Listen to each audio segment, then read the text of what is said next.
Всем привет. Everybody. Okay, great.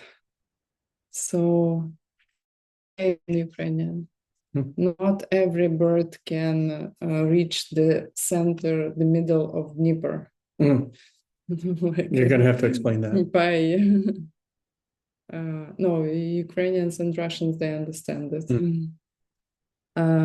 Well, but we It have, means that we lost almost everybody by the class 8. Maybe because this is ACI 4, maybe because of the break. oh, it's hard with the 2 month break, honestly. Yeah. That doesn't surprise me. Okay. But anyway, everybody will watch the recording. So here we are. This will stay, we just got back. I think maybe many Less people than here 1 week ago, like Monday. Well, did you talk to him? Were you talking to him in Kyoto? No, ACI, we didn't do any classes since we Yeah. left. Yeah, I didn't think so. So we just got back from a big trip. We were in Paris and then India and then Kyoto, all on Dharma stuff. Yeah, And we have seen some of you in Kyoto, Marina, Lesia, I can see. And we'll chat a bit about that after class. Vika also. We only have an hour and 15 minutes today to do the class before Geshe Michael starts teaching. And so we'll Geshe Michael taught already. what class is in an hour and 15 minutes? No, Geshe Michael finished.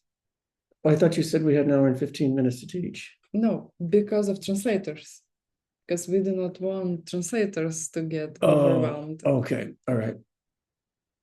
Okay. So anyway, we'll discuss the questions in the homework first, and then we can chat later about general stuff. Meaning that first we do the class, and then I know many of you have questions, and we have some cool stuff to tell you about the trip, and we will do it after the class. Yeah. Then it will be easier for people who will listen to the recording. The trip was super cool. Super cool. So we could spend more than an hour talking about. We were traveling for a while, like almost 2 months. Almost 2 months, yeah. Okay, and circumnavigated the globe. Went all the way around the globe. Moving always to the east and ended up again in Chicago. Okay. This class is one of the great ones. The ideas here, and I know I say that quite frequently, but this class really does have some very big ideas in it. And I was super excited to see it when I was reviewing.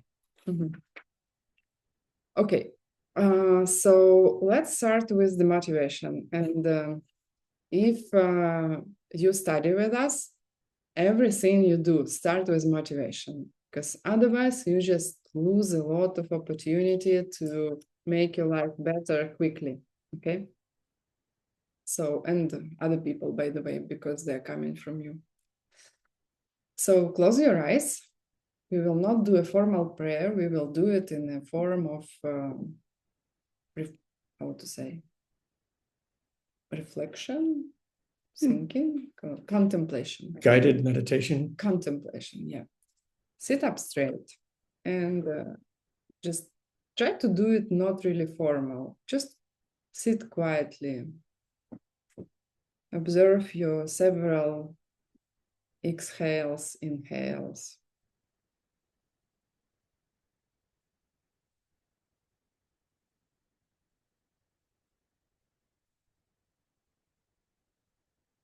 It helps us to bring our focus into here and now and be powerful in our thinking.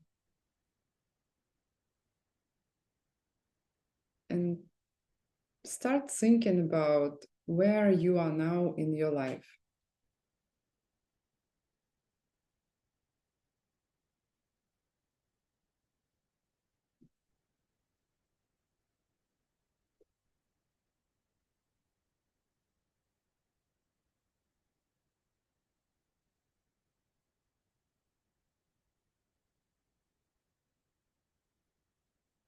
What is your big goal in your life?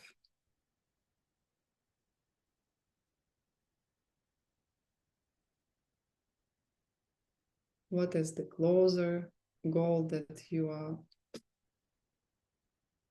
trying to reach?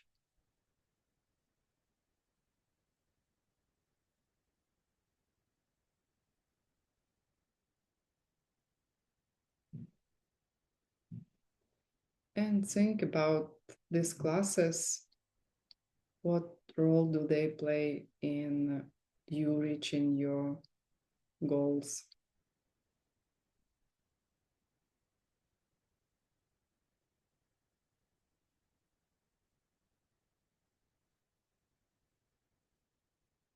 These classes are free, but there is a pay for them.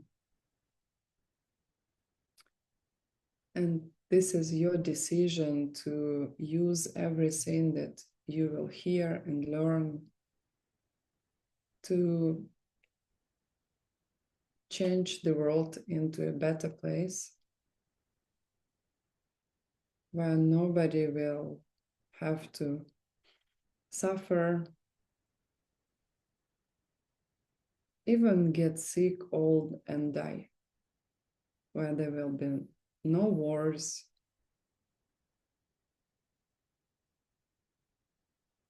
no problems, just full happiness, true and real.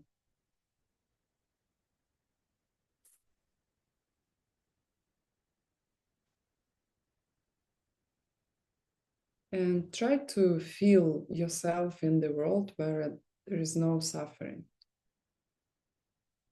Try to get a little bit of this feeling, the spark of joy, that all this mess that you have in your life will end up and you will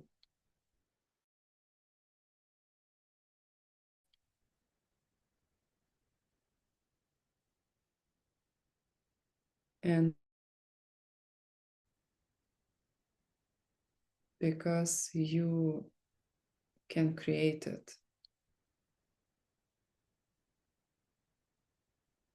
And you have started.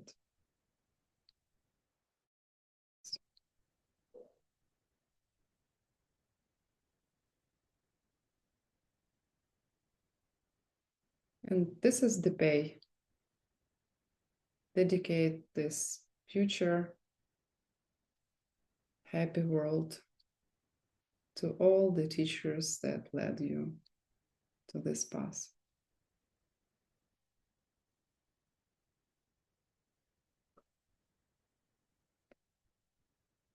And why this is possible? Because now you know how the world really functions. You know that things are empty. And to get something, you must give it first.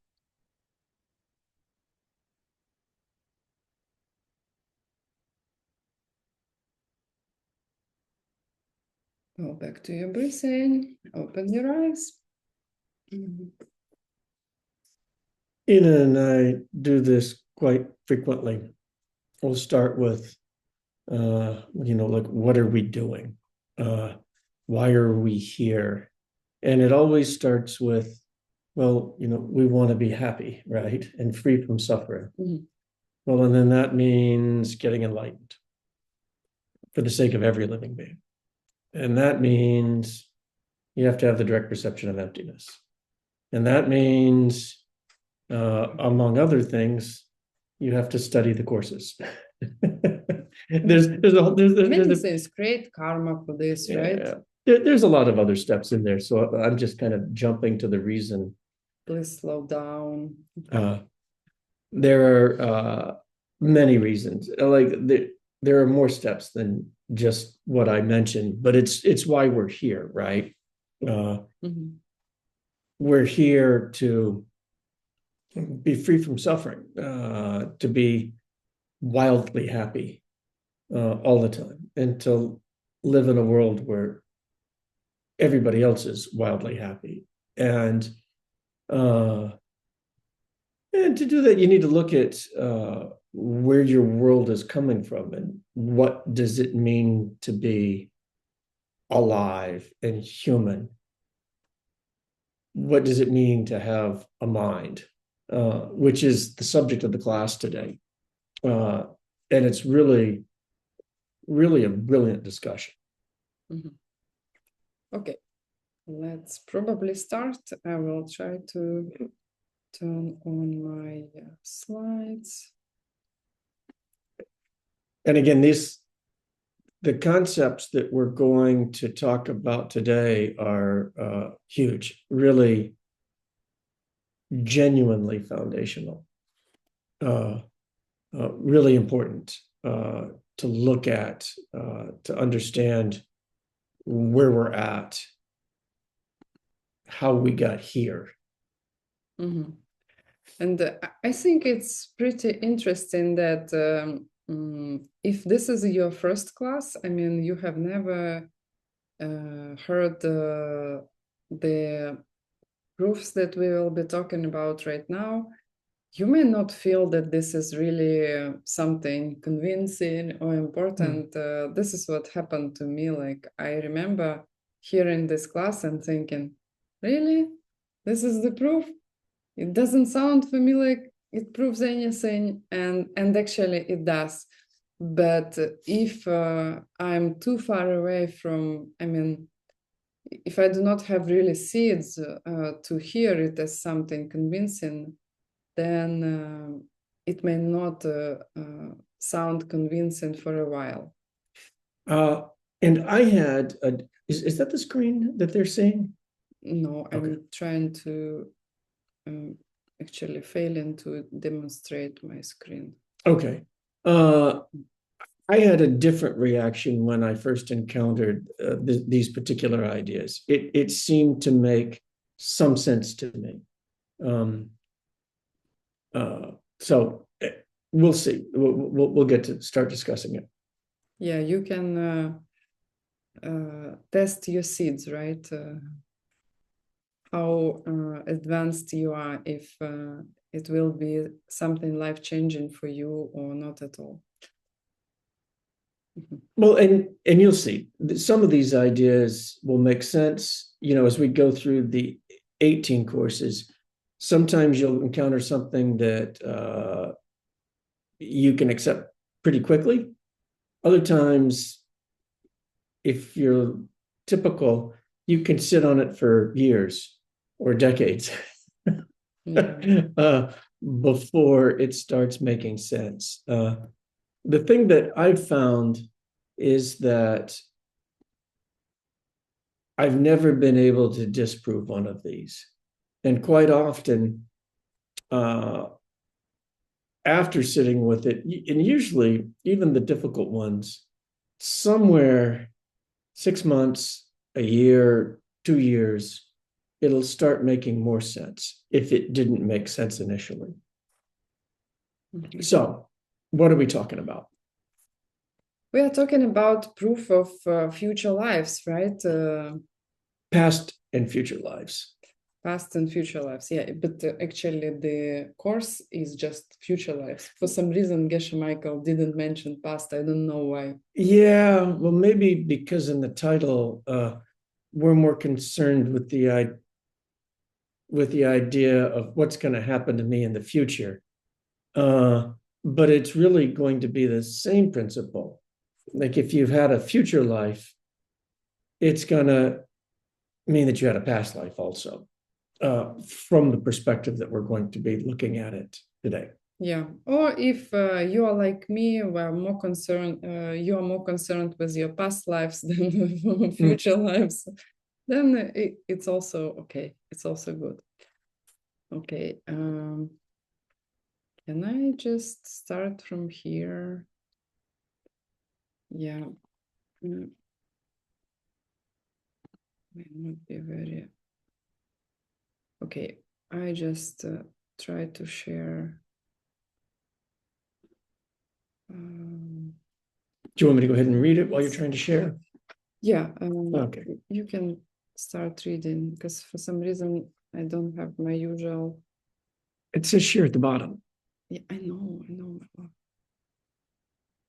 Okay. So the first question, so again, this is Dharmakirti talking. And so what is the basic argument in favor of past and future lives? And I'll go ahead and just read straight from the answer key, frankly, here. The very cornerstone, the very foundation of Master Dharmakirti's argument is that the result of a material cause must resemble that cause and come after it. That is, the mind of a newborn child at the moment of conception must come from another state of mind which occurred in the moment before it. So this is like coming from like, right? It's actually a big deal, right? It's huge. Let's start with easy stuff, like I'm coming from like. I wanted to talk about science, right? Okay. And we just came back from Seramay Monastery, and like for 1 month we were living there, studying with monks and with our Tibetan teacher, and we were immersed in this culture.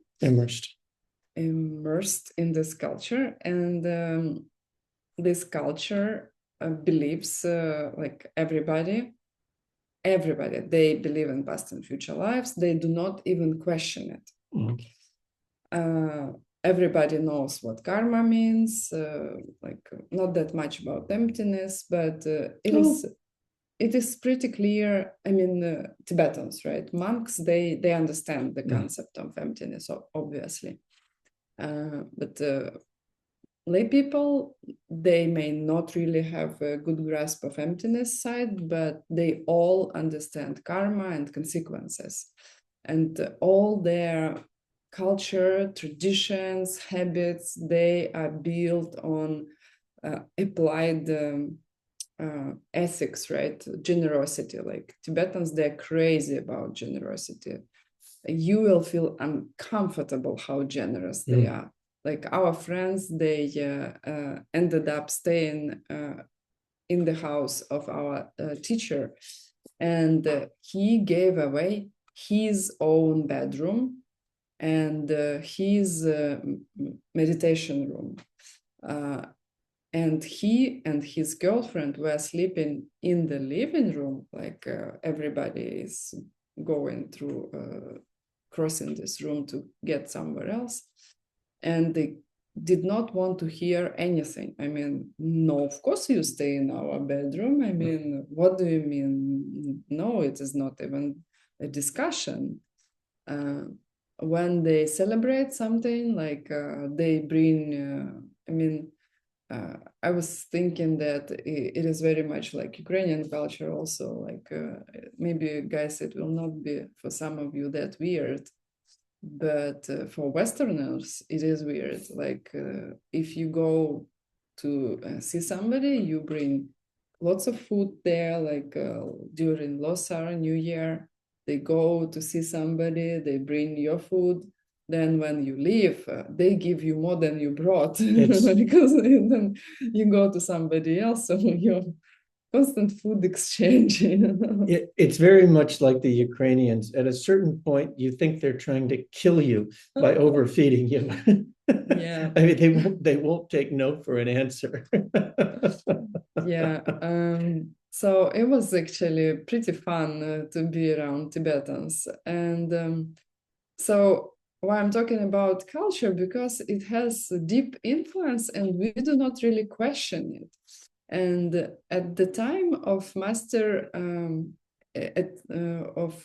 Master Dharmakirti, probably also, maybe at Master Dharmakirti time also, there were people who would have these ideas from their verse, but not that much. But at the time of Jetsun Kappa and Ketrubje, people, Gyaltsabje, like people would have this almost inborn ideas that, yeah, of course, everything comes from karma. And then the famous saying, I just do not remember, Ketrubje or Gyaltsabje, who is the author, I forgot, was that everybody believes, but nobody can prove it logically, right? So this proof of past and future lives for Tibetans was not really that much interesting because they would have this belief in past and future lives. But a cultural belief. Cultural belief, not grounded. Yeah, they would believe it because everybody in their culture believed it. They had grown up. Their parents had told them that that's the way it was. Mm-hmm. Their teacher had told them that that's the way it was. And so they accepted it. And there is nothing more dangerous than cultural beliefs, because this is something that you never actually checked. Maybe it is true, maybe it is not. And unless you really travel and you change countries, you cannot really see these cultural differences. Like you cannot really question your by default, you see? So I think most of you can relate to it, right? You come to another country, I don't know, to Europe, if you are in Ukraine or Russia or United States, and you see that people, they behave differently, and lots of anecdotes come from this, right? Like lots of jokes about like what about every culture has their like issues, and other cultures, they kind of make jokes of it, like Mexicans, they like siestas, right? And Americans, they are loud and pushy. Well, that's true. What else? French people, they are whining, right? They say, and they're extremely polite, of course, also, not only, etc. Many things. Cultures are different, languages are different. And if you are always in your culture, you can almost, you have almost no chance unless you really explore your mind to see these things. It's hard to see what you accept as the truth when everybody else sees the same thing. And the reason why we're talking about this is because in the West, the idea that you have a past life is not part of the culture, right? There is some idea that you have a future life, but it's heaven or hell. And that's only if you're religious. Many people in the scientific world now would just say that does not exist. It doesn't exist, that is just a myth. Yeah. It's something that you can't see and or prove, and they're not interested in it.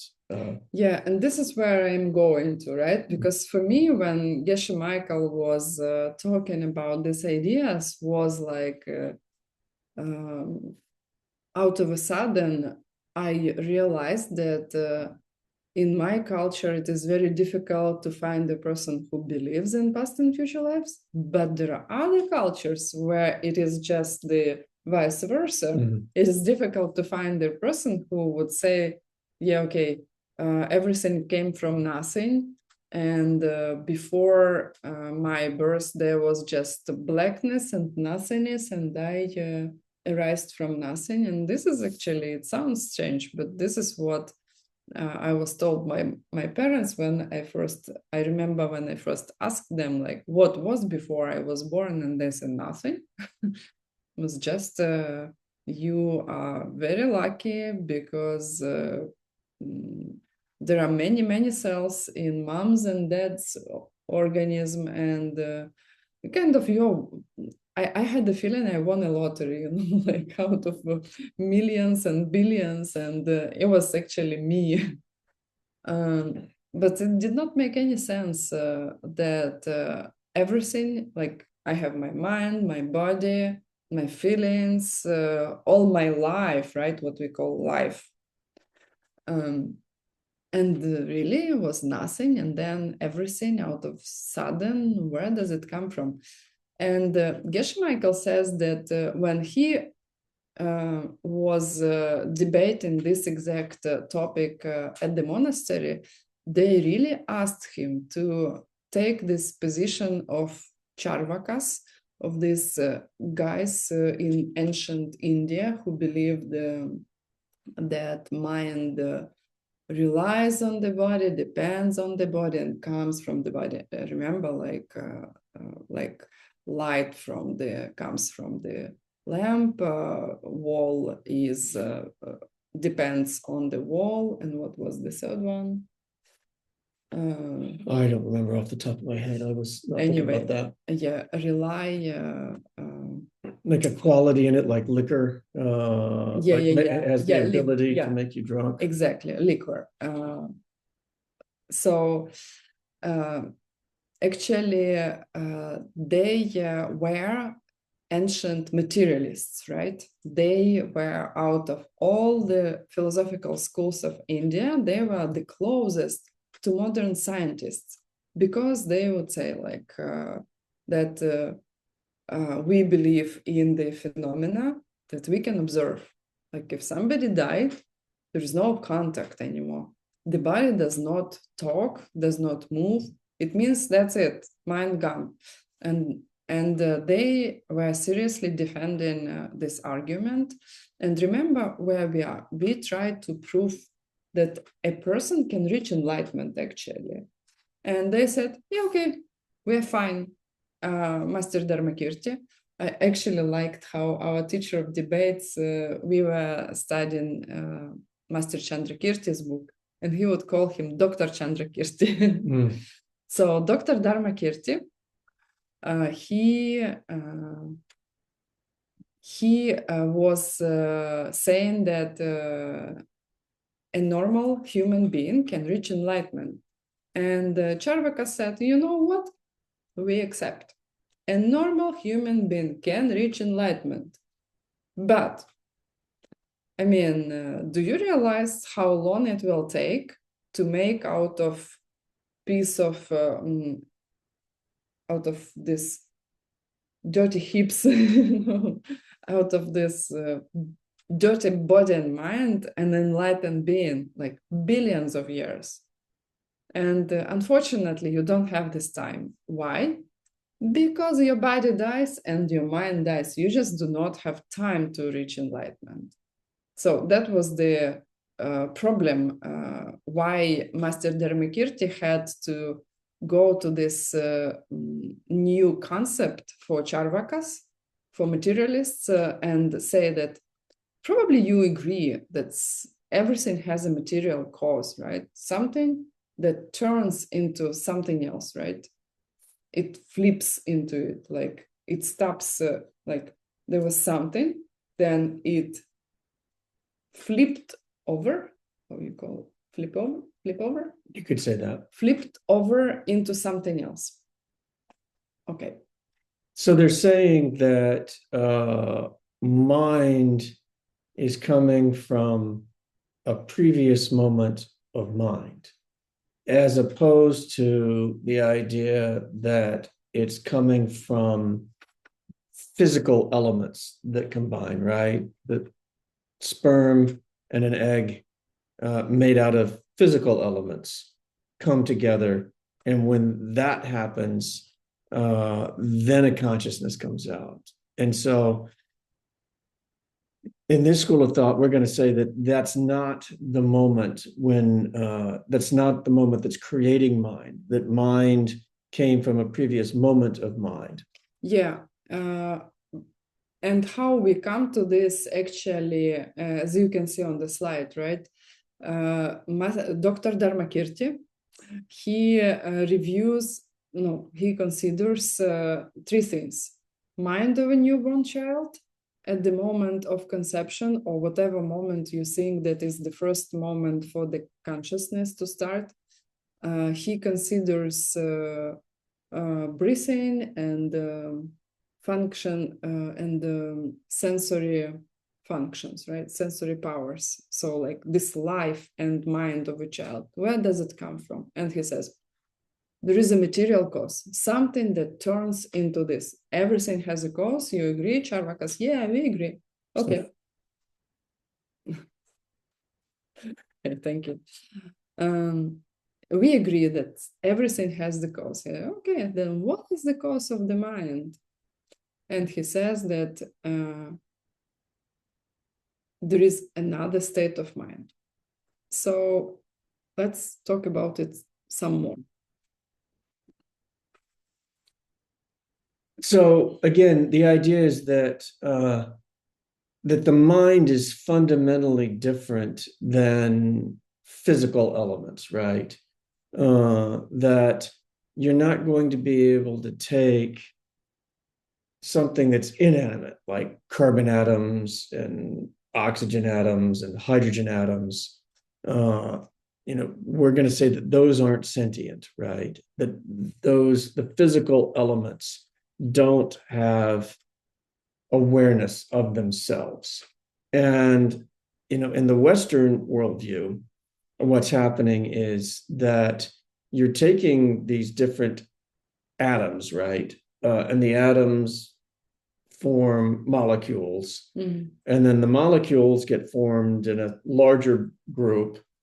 And then at some point, you're stacking up enough molecules that it becomes aware of itself, right?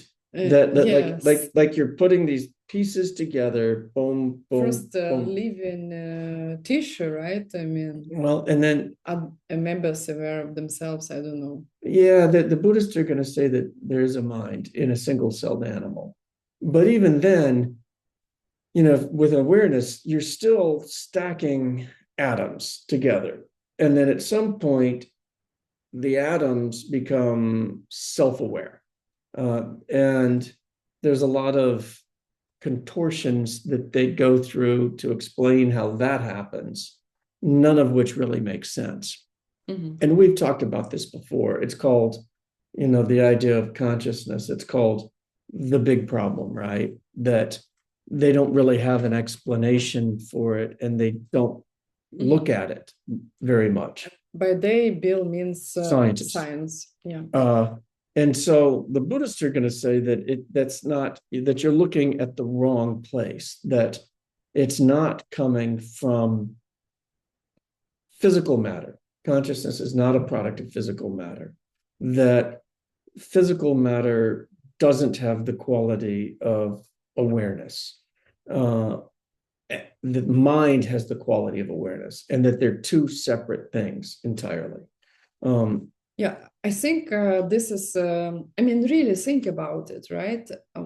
How do you explain to yourself, like in this first proof, right, where Master Dharmakirti lists these three functioning sensory powers, breathing and functional mind. How do you explain to yourself the origin and the causes for this? First of all, what is striking right away, like obviously breathing and sensory powers are related to physical stuff, right? And mind, even to people who are not aware of any teaching about emptiness and seeds or any scientific stuff, it is clear that mind is different. And I know what I was missing. I was never thinking about definitions, right? Because there is a clear definition of what is physical and what is mental. And physical, which again, if you're like me, it will now sound to you like it's not a definition at all. It's like, what? But I will go ahead and I will say it. So physical, the definition of physical is anything that can be shown as physical. Basically, it's form, anything that has form and colors, right? So, and mental, the definition of mental, it is clear, or they also say transparent and aware. So actually, mental is mind. It's not, cannot be a sense power, right? My eyes are not mental. Even my thoughts are not mental. If you will think about it,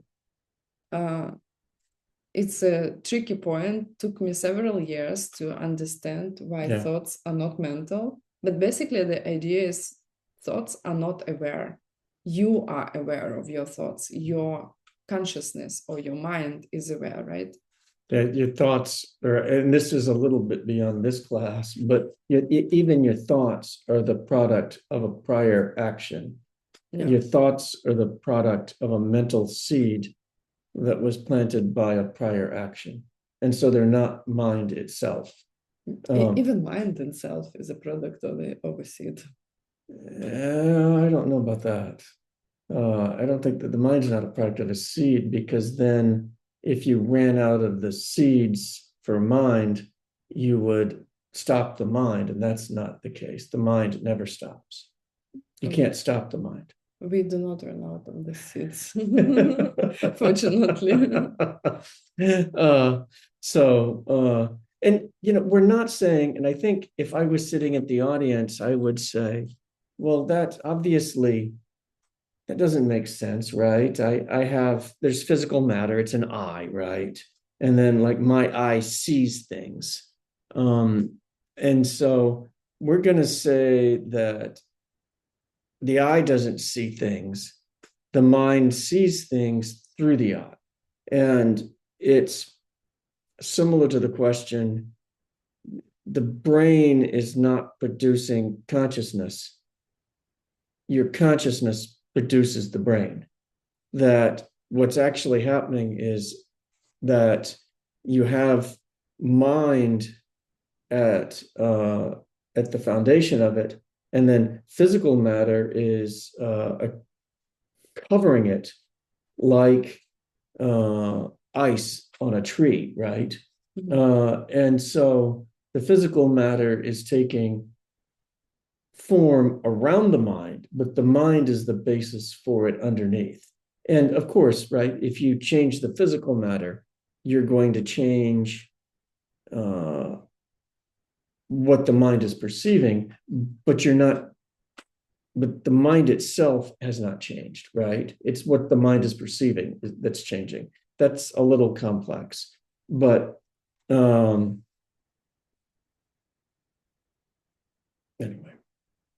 We can stop here. Yeah, I'm going to stop there.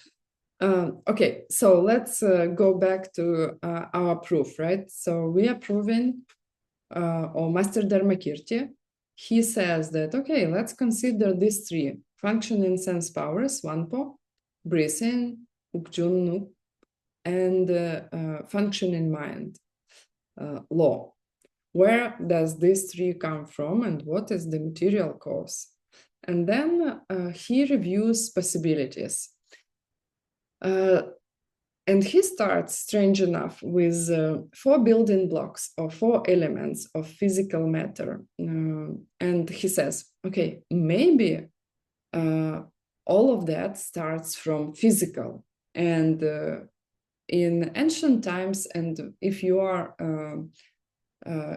you know a little bit about Chinese or Tibetan medicine, they are based on this concept of physical elements, of 4 elements. And we do not study it at medical universities. I mean, unless you have a department of alternative medicine, like Chinese, Tibetan, or something like that. And this concept did not make a lot of sense to me initially, but then I got interested in this ancient Chinese traditional medicine and Tibetan medicine, and I understand a little bit more about it.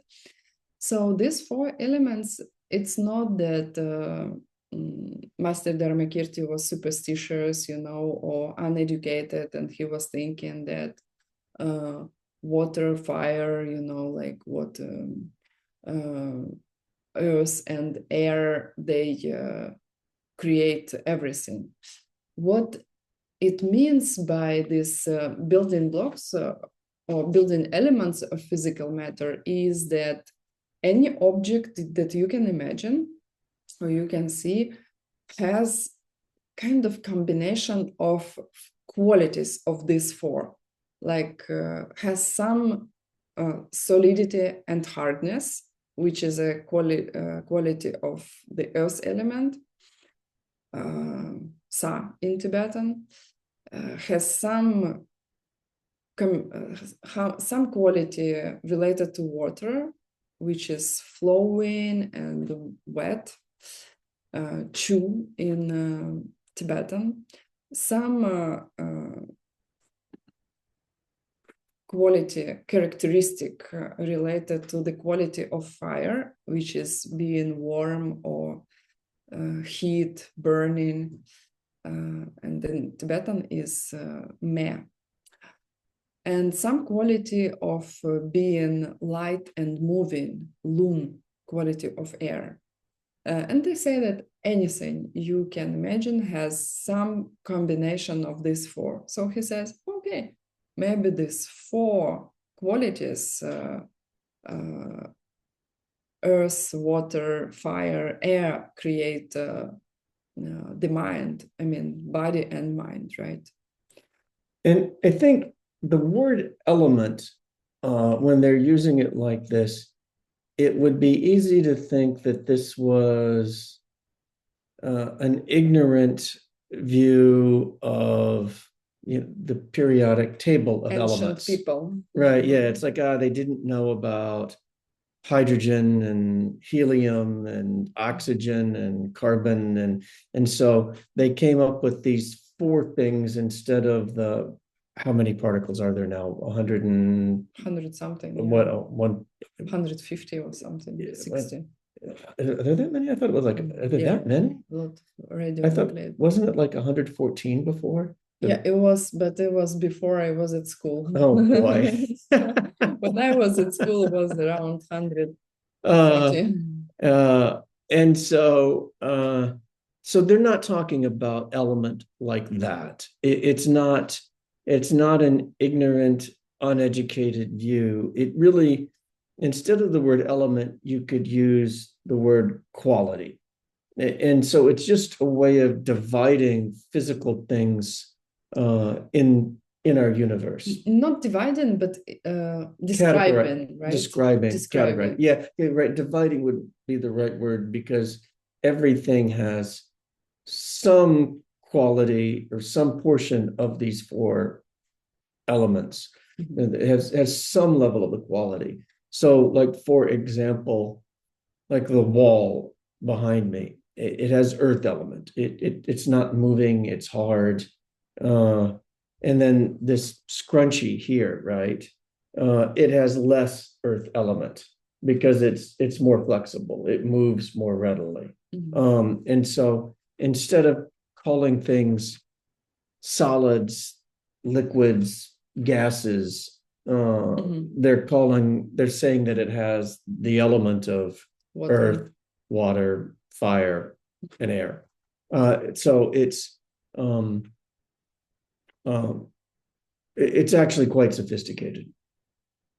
Yeah. Okay, let's move. So why why our Dr. Dharmakirti says that it is completely impossible for these four elements, or like modern scientists, maybe they would say like, I don't know, maybe physical matter, like biochemistry, some kind of chemical elements, right? Why does not mind come from these physical elements? And this is easy because if you will think a little bit, if I say that mind can come from these four physical things, then a combination of these elements, either one element or many elements, would give a mind, right? Yeah, so like I pour some water here on this table. Oh, mind. or you could that somehow you could take atoms and stack them in an appropriate way and force a mind to appear there. Or, and this isn't something that ever got mentioned in class, but it would follow also that if you had a body and the person has a mind and they're conscious, and then when they die, in order to bring the mind back, all you would have to do was rearrange whatever those little bits of atoms were that moved in a different way that created the lack of a consciousness. If you could just move the atoms back to where they were the previous moment, the mind would return. Yeah, and this is actually what medicine tries to do. Yeah, well, and I think that's when people are freezing their body, right? Like you hear of billionaires freezing their body. They're hoping that somebody will be able to figure out how to move the atoms back the right way, which, I mean, frankly, it's not possible. it's not gonna. It's ridiculous. It's not gonna happen, and it. If you meditate, you can see that you don't have to be a great meditator to see that your consciousness is not located in the physical body. When your mind thinks of some foreign country, like if I think of Paris and the Eiffel Tower, and then your mind actually can go there, and it's not just a mental image here. Your mind has the capability of traveling at the speed of thought. Now all the students have a meeting near the Eiffel Tower. The Eiffel Tower image is very powerful. And so they're going to say that, and that was a difficult concept for me. It's like, is my mind, so if I think of the moon, is my mind really instantly going to the moon? And they're going to say, yeah, that it's possible. Yeah. And that's where you're getting stories of people like Nagarjuna who went to the land of the Nagas and learned from them. And it's not because he got in some kind of, magical boat or rocket ship and reached it. It's because he had control of his mind and was able to take his mind to a different land. And that's why it was possible. It's not just a story that people are making up. And in fact, that's why the Charvakas that Ina was talking about earlier weren't taken very seriously. The people who were materialists, who thought that your consciousness was a product of the physical matter here in a body. In a society where people are meditators, they're not going to have a whole lot of credibility because people have gained control over their mind and seen that it's not trapped inside of a body. And so they would have been intellectual lightweights, not taken very seriously because they just hadn't bothered to go very far. Mm-hmm. And also, Geshe Michael was the only one in his monastery who was able to seriously defend the position of Charakas. Because it's so weird to Tibetans that nobody could really be a good debater defending these ideas. So, and then quickly, just to go over, because I said we said we would be done at 50 minutes. Well, great. Yeah, we are. So on the answers that you can see up on the screen, for trying to figure out, is consciousness, is the mind a product of physical matter, or is it something separate, right? Sometimes you'll hear the concept called dual or non-dual, D-U-A-L. Is non-dual would be mind and matter are the same thing. And dual would be two different things. That mind is something different than matter, two completely separate things. And so the arguments that Master Dharmakirti is looking at is that, as we said before, anytime you combined atoms in the proper way, you would produce a consciousness. Mm-hmm.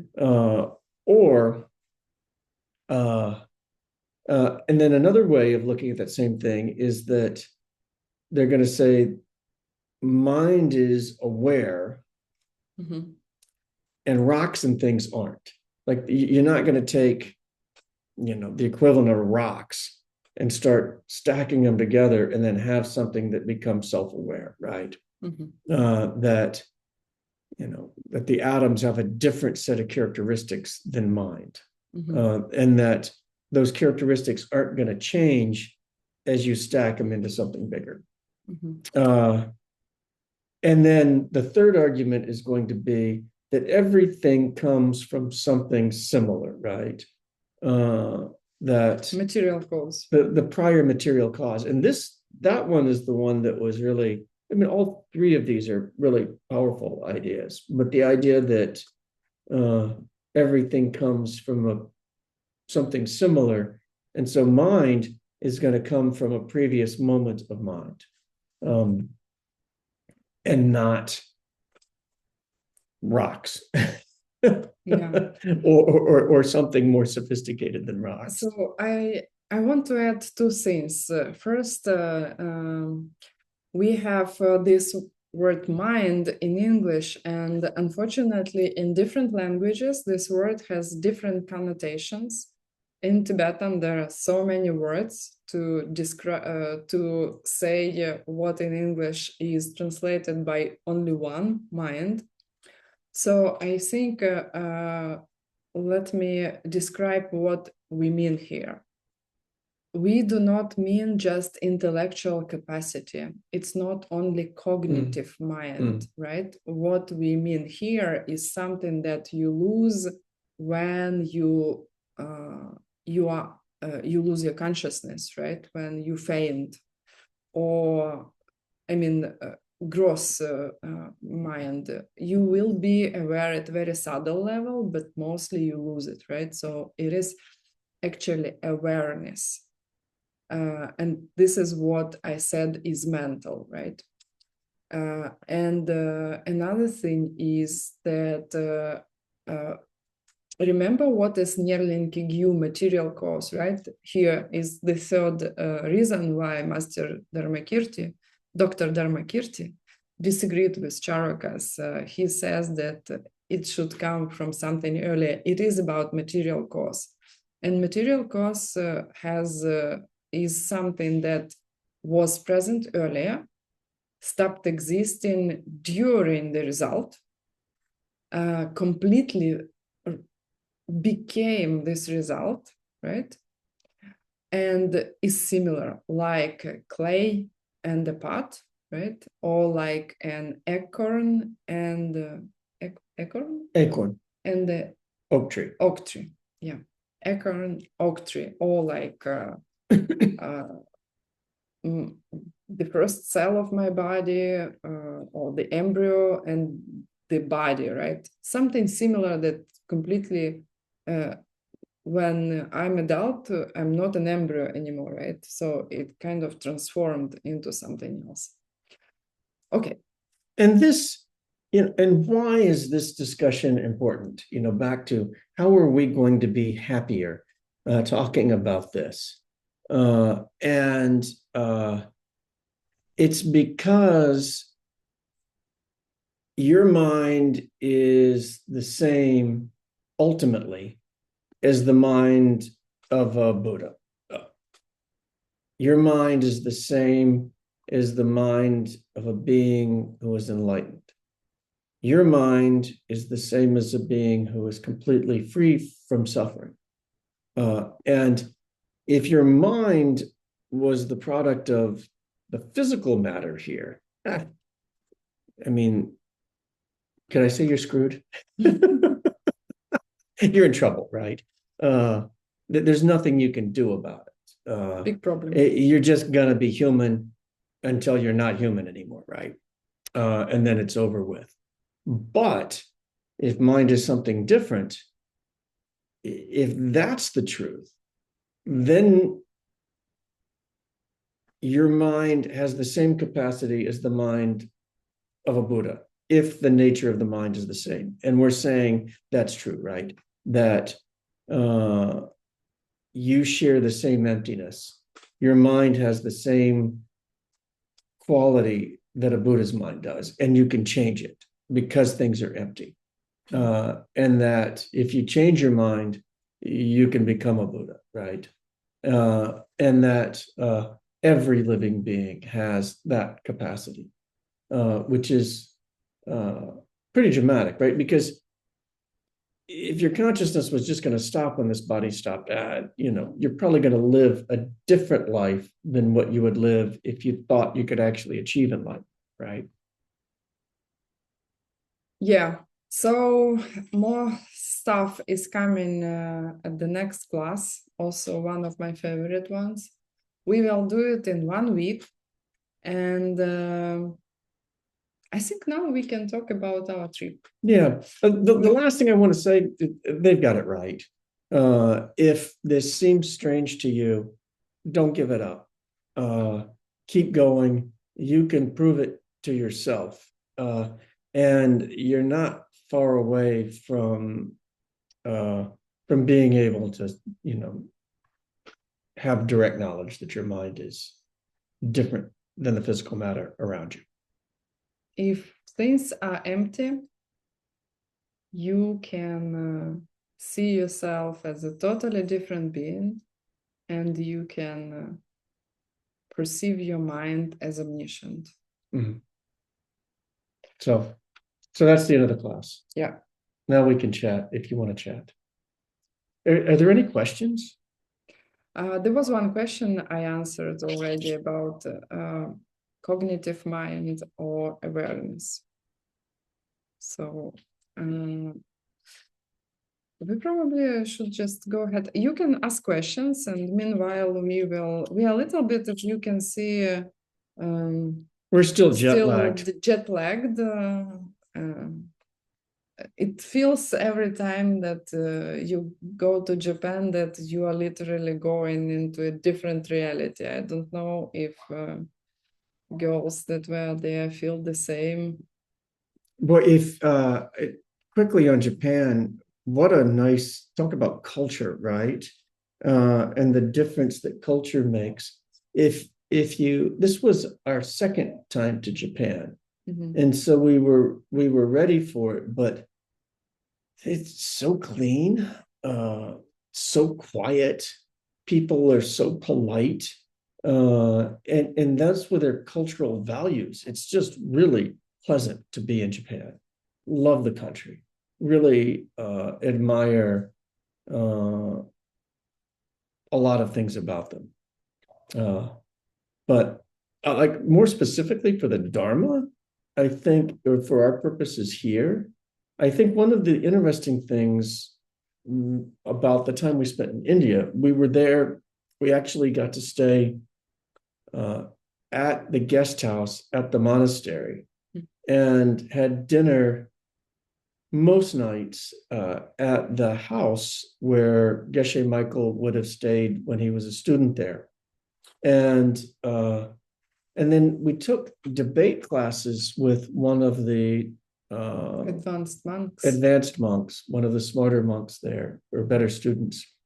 And one of the interesting things in the classes with him is that he's talking about the exact same things we're talking about here. He had his English was obviously not as good as Geshe Michael's English. His English is good, but very difficult for him was to convey the content of the books. Obviously, he never heard these words in English. I mean, but it was fascinating because he was clearly talking about the same exact things as ACI, and a lot of things that I had thought were original with Geshe Michael. He'd be using the same exact examples, like same exact examples. It was funny because his English is good, but like imagine you speak another language, but now you have to, I don't know, discuss medicine or architecture in this language, and you're like, oh, I'm not sure I really know all the words. The way how we could guess what he means, because the examples were exactly same. Like remember the example about Ranrik and the rat. That was one of them, right? Yeah, like because he used he used some keywords. I recognize that, this is an example that we use about mind-only when we talk about mind-only presentation. Was this the rat that chewed you while you were asleep? Yeah. And so that's an example that Geshe Michael had used. It was interesting to see how authentic it is that they study the same books you study, guys. Yeah, the same books. I mean, they have to study more of them. That's true. But what Geshe Michael says, when you do your 18 ACI courses, if you know very well the material very well, you basically equal to a Geshe who did his exam like 10 years ago. And this is more or less what they memorize. They still have in their mind in like several years after the Geshe exam. Geshe is called it a baby Geshe program. But I think in a way, the ideas that he covers, you're really getting a good solid worldview, because there were times, frankly, well, let me put it in a different way. Geshe Michael's students who have gone there and debated with the senior monks do very well when they debate. They're not lesser in any way, because I think you are getting all the main concepts. And we've had the benefit of being able to learn from a true master, right? And so it makes it so much easier. In case if you do all the homeworks, all the meditations, and you're happy about what you're doing. And I can also say, if you finish the 18 ACI courses, and if you have the opportunity to go on for the advanced courses, they're super authentic. And we had the chance to go to the monastery where they were practicing the Diamond Way practices, the higher practices. College. And we don't use that word. It's okay. And so they're very good with the rituals, but, and Geshe at one point walked us through everything that you would get in the Vajrayana teachings in the monastery there. And Geshe takes you further than that. The course material goes beyond that. I really think because of the computers, and we got to go see the Asian Legacy Library, the input centers, and he's able to search, like, what is it, like 3 million pages now in a matter of seconds. Yeah. And no old Geshe could ever do it. It's I'm convinced it's the best it's ever been in history. Imagine like the difference now for a doctor. I mean, with AI, how fast you can find some rare cases with the symptoms that you know about the patient. Like seconds, you have everything, right? And when I was at my medical university, I had to study anatomy. I had 4 books that big, 4 anatomy, atlas of anatomy, like 4 books, just one subject. And we had like probably 30 subjects within first year. I mean, anatomy was extreme, but usually you would have like 2, 3, 4 big books. And obviously information was not exhaustive in these books. It was good study. It was high quality education, but obviously there are more stuff, right? You study one book and there are like thousands on the same subject and you just cannot do it, right? Same with the old Geshe. They were amazing. They were amazing also because they were meditating and it increases your brain capacity.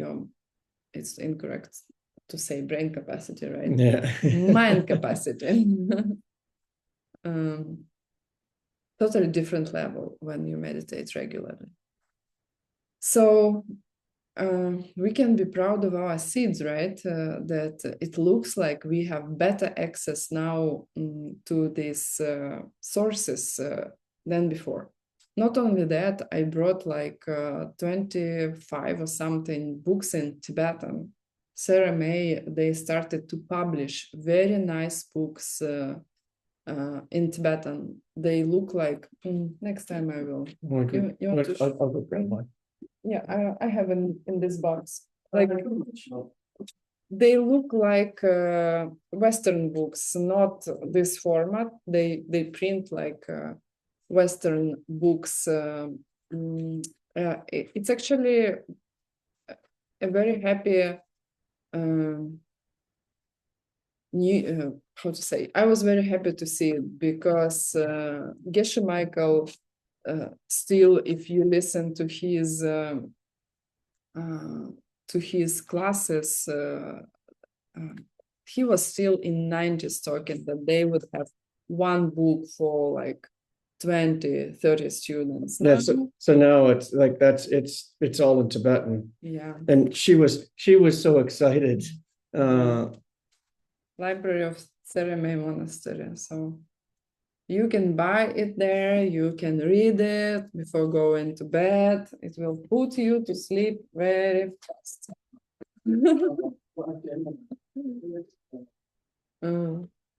Yeah, I bought.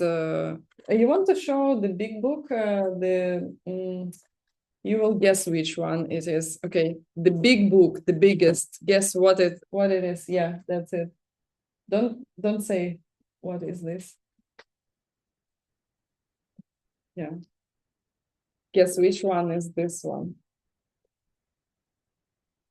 The monster book in our teachings.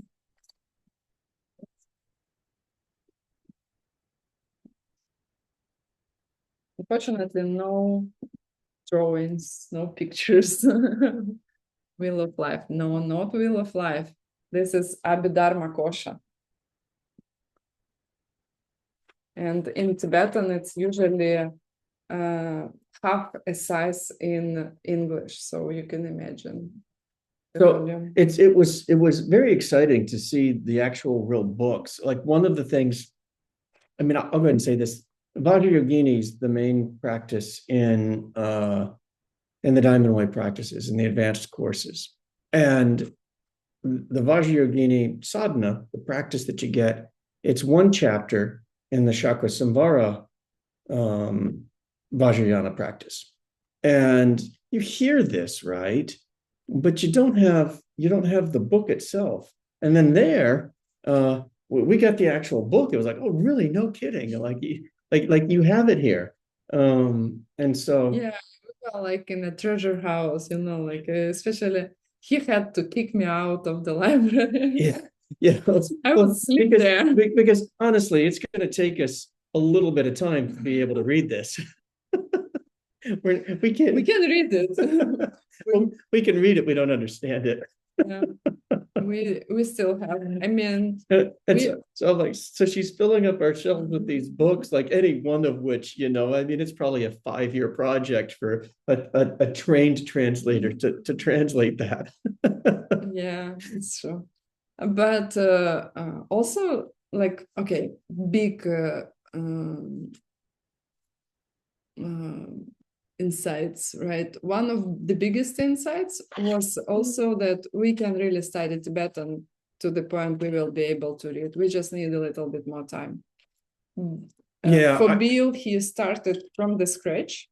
He didn't really study Tibetan before, and he made tremendous progress. By the end of this month, we were able to communicate on simple topics with Tibetans. And we study both colloquial and scriptural. Yeah, I mean, honestly, I'm 58. I wasn't sure if I'd be able to learn Tibetan, and being immersed in the culture and we had a great teacher, working with him and having a month to just totally devote yourself to learning it was really, it's the way to do it. I'd never approached a language like that before, and I'll be able to learn the language, which was exciting. Another insight, because if you do not, like, no way we could feel what we felt without going to India. First, the monastic system not only survived, it is working. In Sarah May and Sarah J, which is known like Sarah Lachi, like both, right? Sarah May and Sarah J. There are 7,000 monks. There are other monasteries, Tashi Lunpa, that we didn't make it to get. We didn't go there, and it's also Geluk monastery. There is another Sakya monastery, a big Nyingma monastery, big Kagyu monastery. We didn't go. 50,000 people in the settlement. There were 50,000 people total in the Tibetan settlement. Yeah, and this system, it does work even today.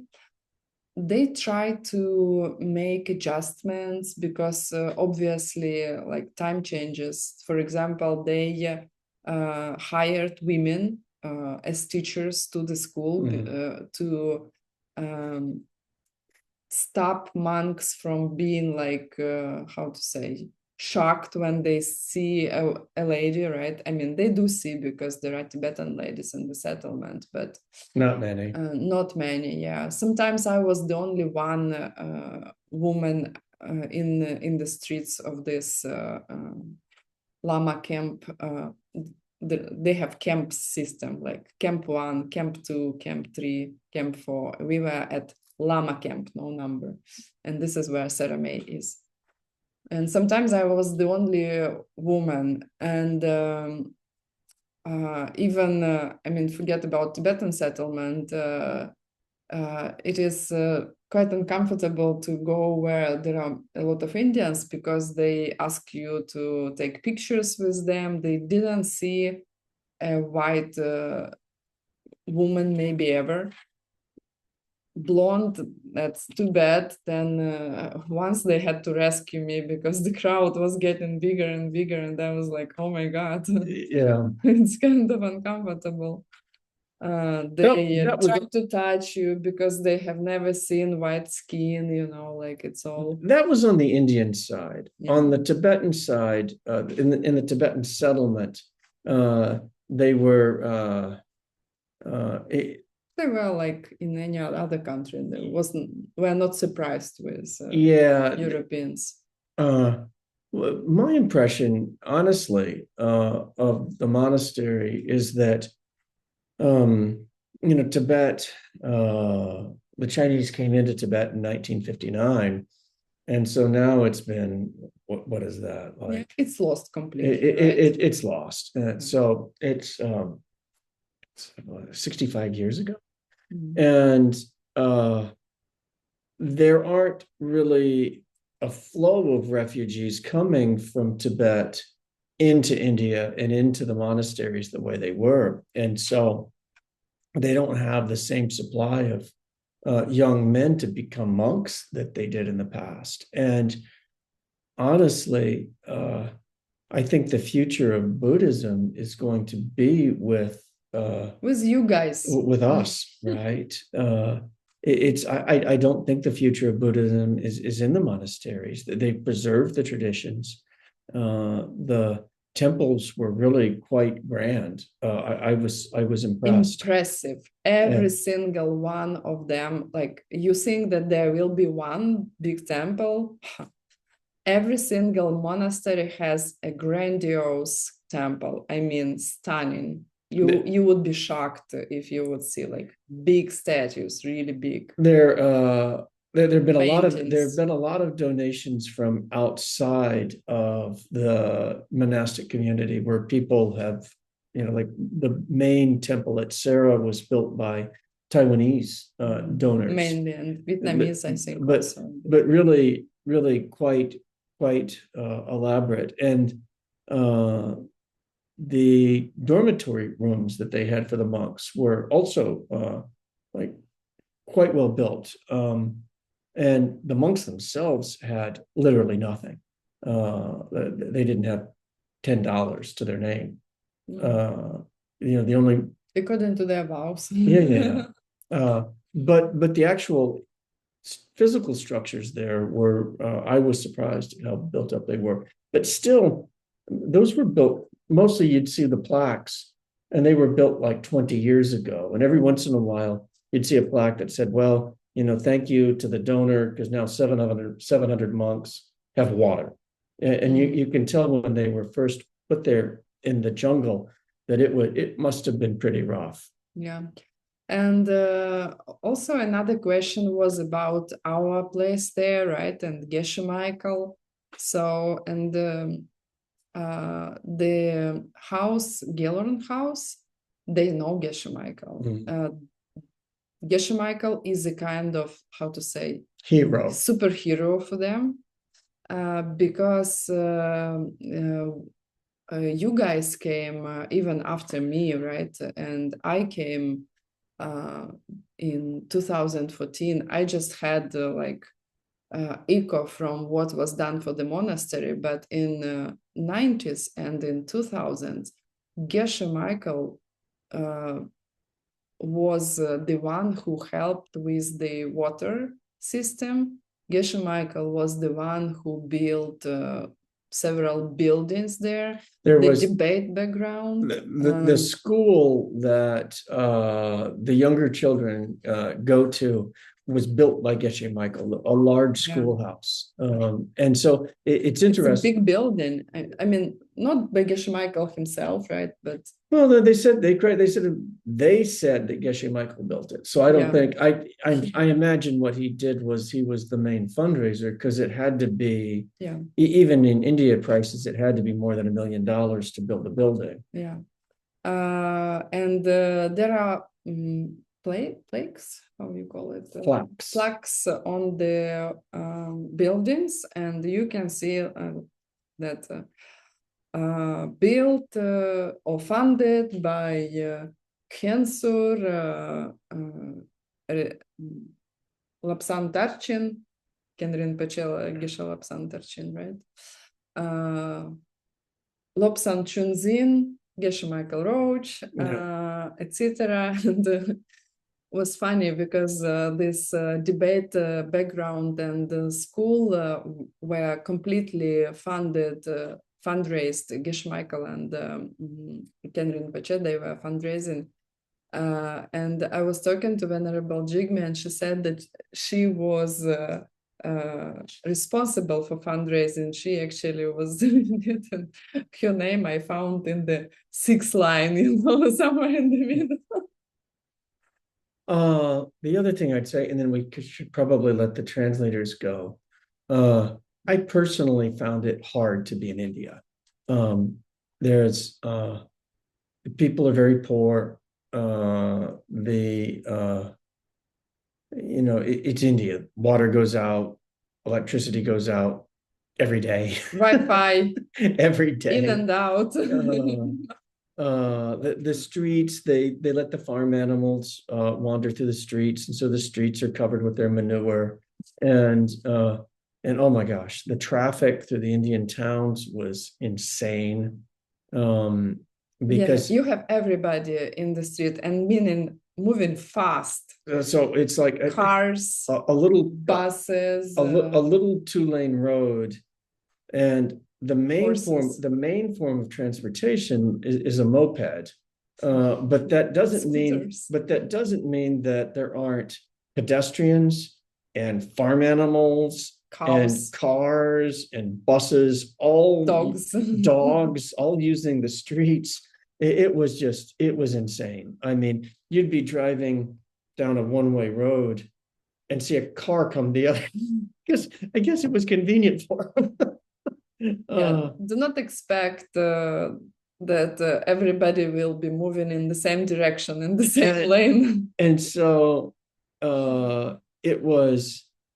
And then, but the reason I'm mentioning this is because, Geshe Michael spent a lot of time there earlier, right? Like, this would have been in the 80s. So before, that plaque, 700 monks have water. Well, before that plaque got put up, he was going there to learn and spent a lot of time. Had dysentery for many times there.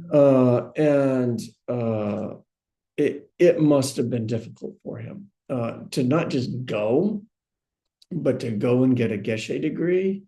My respect for what he did was high before, and it only increases. It must have been, it took a lot of determination for him, because it's like everything's difficult, right? Like, you go to get money, the ATMs don't work. Now, he wouldn't have even had an ATM. ATMs, yeah. I don't know how they were doing. You go, you have cash. Well, maybe you can exchange it, maybe you don't. Maybe the place is open, maybe it isn't.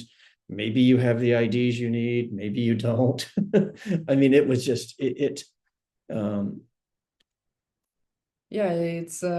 honestly, I don't have even words to express how grateful I am to Geshe Michael after we have seen what we have seen. I mean, he was there when there was a monk who was killed by an elephant during the first phase when they were building, the first dormitories for monks. There are cobras around, all kinds of snakes. I think the Indians, hot as hell and wet, humid. I think the Indians gave him the land that even the Indians didn't want. Yeah. Middle of jungles, basically. And the Tibetans, to their credit, had built.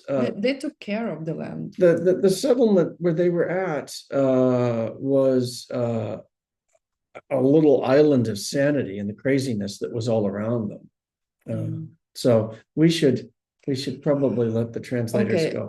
We have one question, one more. Do I correctly understand, Bill, if we change the quality of our mind, we can become a Buddha? What quality should we change? Well, you got to get rid of your ignorance, right? But that's the only way you become a Buddha. You change your mind. And so and how do you get rid of your ignorance? Well, By studying ACI classes. initially, and then ultimately you're going to use that knowledge and you're going to meditate and you're going to serve other people and you're going be to happy and about it. and you're going to do yoga and you're going to have the direct perception of emptiness, right? And then that is going to give you the permanent cessations that you need to start you on the path to enlightenment. But yeah, the only way to get enlightened is to change your mind. And when you do, yeah. And why you can do? And why you because can. it is empty. Yeah. Because it is coming from your seeds, so you change your seeds, and everything will be just perfect. Yeah. Yeah. That was the Japanese phrase. Yeah, Japanese, they take refuge in the cleanliness and order of their order. world. Yeah. And frankly, after the especially shoes should be lined up. Yeah. And boy, after the madness of India, Japan it almost felt like being home. I was thinking I will not get Bill out of Japan. He will live there. Really, it was in the middle. Yeah, beautiful country. All right. Yeah. Okay, guys, we have a lot of stories to tell you, but maybe a little bit more next Saturday. Bill is not flying next Saturday, so we will do another class, and then we will have a break for the New Year and Christmas, and finish it somewhere, probably first Saturday or something like that of the New Year. And thank you for being here and allowing us to talk about these things with you, because it's so much fun and we're so happy to be able to share it with you. Yeah. When we come here, it's a lot of joy, and it feels happy that there are people who are also going the same path, and that are interested in these things. If you're grateful to us, we do not need your money. Please donate to ACI. The best way is to subscribe for their 30-30-30 plan, which I forgot to renew. I also will do it. Or if $30 a month is too much for you, then just donate as much as you want. And if you think you'd be interested in learning Tibetan also, the program takes applications and they'll do it again next year in the fall, winter, November, December. So it wasn't just a private program for us. It was a test drive. They were testing on us future overseas program. And even you do not speak English, we consider opportunities. Maybe I can go and translate or something like that. So we probably should run a questionnaire or something for people who want to do it. We will collect answers and help overseas program. Yeah, but if you're serious about learning Tibetan, there are opportunities, and going there and is the way to do it. Being immersed in the culture and the language is frankly, I could have chipped away one class a week at a time, and I don't think I would have ever gotten there that way. No, there is no way you can get that far after 1 year at the university studying Tibetan. No way. Yeah. That we did after 1 month. All right. Okay, guys, close your eyes. Think about how great it was that we gathered together and you listened to the class, and think about your motivation, and just remember where things are coming from. And because of your motivation and your actions, you will definitely get your result. And just be happy about this fact that you definitely will get the result that you want from this class. Open your eyes. Thank you for coming and see you next Saturday. Thank you, translators. You are amazing. Sorry for talking fast. Thank you. We were getting excited. Yeah. Second half of the class, not the first one. The first one we were a little bit tired. Okay. See you.